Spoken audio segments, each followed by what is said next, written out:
distinguished guests and all present here who have come from different places. I can see a lot of my colleagues and I'm really touched. Friends who have come from long distance as far as Margao and Mapsa, Polvori and different other places. They have made it for so many of my occasions, formal and informal. So thank you so much. There are contributors I can see here. On the front row, Professor Varsha Kamath, Gian Fernandez is also a contributor. My family has also contributed some folk stories. Apart from there, we also have Ms. Heta Pandit. Where is she? Oh, she's sitting there now. I saw her the first thing when I came here. Now, apart from there are many others who probably will join us at a later date. There are some who are overseas and they definitely cannot come, but they have sent me a message that I buy them a book. Yes, I said definitely, maybe not this lot, but Frederick has the copies and he has his contacts, so we will provide all those who wish to. About the journey on this folklore, it was a topic that was very passionate to my heart. I'll tell you the reasons why I took this initiative with the help of Frederick Noronha, to whom I am really indebted. I say indebted because he has been very encouraging in all my endeavors. You just tell him an idea and it blossoms into a tree. Thank you, Frederick. I became a part of a group on not folk stories rather, a book on Tell Your Tale, if I'm right. And it was then that I started reading posts from different writers about a book that he had published some time ago. And then a thought came to me that perhaps we could have a compilation of folk stories. Folk stories, I love folk stories very much. I have grown listening to innumerable folk stories which I have forgotten because of, it's so many decades back that I've heard these folk stories, but this was something very dear to my heart. And whenever I get this opportunity to narrate folk stories to youngsters, I do so. And I'm quite happy that even till this day, my own daughter, who's 16 years, she tells me, narrate a folk story, and that gives me good sleep. So I take that opportunity to narrate that to her. My son has also heard some of my folk stories. Now, but there were these folk stories on foxes, rather color that we would hear, but eventually over time I realized that it was not really the color that we have in Goa. It's the jackal that was the predator. And all along I grew listening to the fact that it was the color who predated the poultry and ran away with the chicks and the piglets. So that is how I understood. Now, when we were small, these stories, like in school, say for instance, they were so real, like a world of fantasy altogether. And as though the folk would have those powers, that was the feeling that I got. As I grew older and, into higher education, it made me realize, or not realize, rather I felt, okay, they were a figure of imagination. But over course of time, and as I did more reading, research into these folk stories, I got another perception of the folk culture. And we all have to remember that they are not merely recounts of stories. They mirror our society. And we are narrated through animals as protagonists. We may have an animal as a protagonist, and they embody human elements. They tell us about the taboos and the norms, the various superstitions, various aspects of the society. Now I must share some interesting story that I remember my aunt, my paternal aunt, Sharmila Pais, who had narrated this story. It was a story of the spirit, and she spoke of this one particular man in the village. I don't know which village she was referring to. She said there was this man who was found atop a coconut tree, and the whole day, the previous evening, they were searching him day and night, the whole night, evening probably, and they couldn't find this man.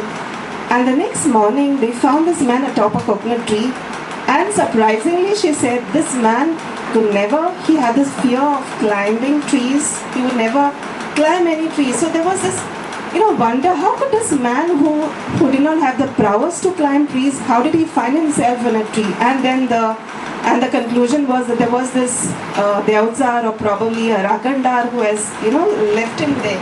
So these were some of the stories that were so very interesting. How do you interpret? Now it depends whatever way you like. You can have a rationale. They reflect the religion of the people, the beliefs of the people. Whatever way you interpret, you choose to, their beliefs of the common man. There are some people who swear by the belief of the Rakanda. They say, okay, he still exists, and there are a lot of fears persisting about the spirit. There are stories of the border spirits. That is the Shimetso Deotsar. Shim is the border, and there are stories about these spirits as well. Now in this anthology of folk tales, there are 60 contributors. 60 in the sense some are duplicated. Maybe a couple of contributors have shared 2 stories. In my family, we have shared about 6 stories. And maybe given more time, another month or so, we could have had a collection of 70 and 80 stories, because over the course of time people got more and more interested. Even now when they see this anthology, they say, oh, I knew this story, we could have added more. Of course, why not? That is probably left for posterity. They can probably add more stories, and somebody can take over this initiative, and we are all out to help us. To help whoever takes this initiative further. Now in this collection we have 60 folk tales. They are categorized into various themes rather, like tales of amusement. And you find that there is nothing but amusement there. It's the world of magic that you see. They are more meant for entertainment.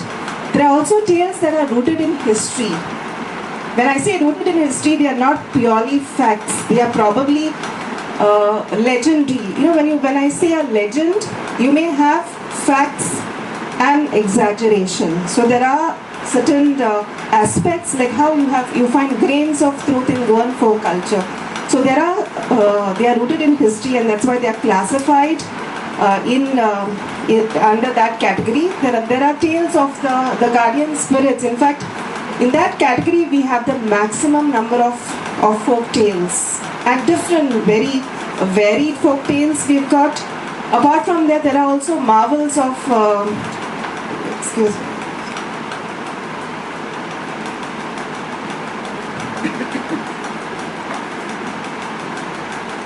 These are the classifications.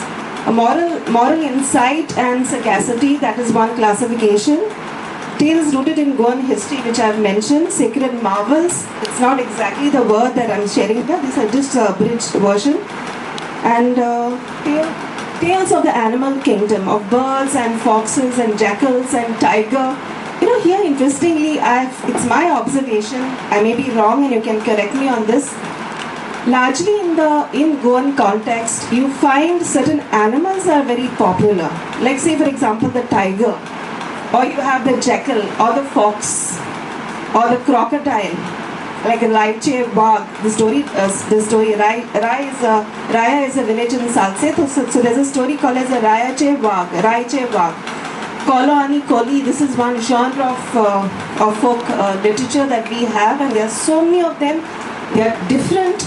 There'll be different versions of folk stories. They differ from family to family. And if you wonder why do stories differ? They have some kind of a mild difference. Now that's because all folk stories necessarily, they are oral traditions. They don't have an author. So we can't say that this is an original compilation, because folk stories are handed down to us down the generations. They are compiled and they vary because they change. When I narrate my version to X person will narrate it to Z, and that is how we tend to modify a bit. Maybe the story line remains the same. So that is a classification of a folk tale. And we also have about 3 contributions, 3 narratives rather, I would call them as narratives from on Goan superstitions. Gwendolyn, are you there, Gwendolyn? I think she could not make it today because of her busy schedule. Gwendolyn has written on Goan superstitions, which is also a part of the Goan folklore. Gian has contributed on the Rakandar and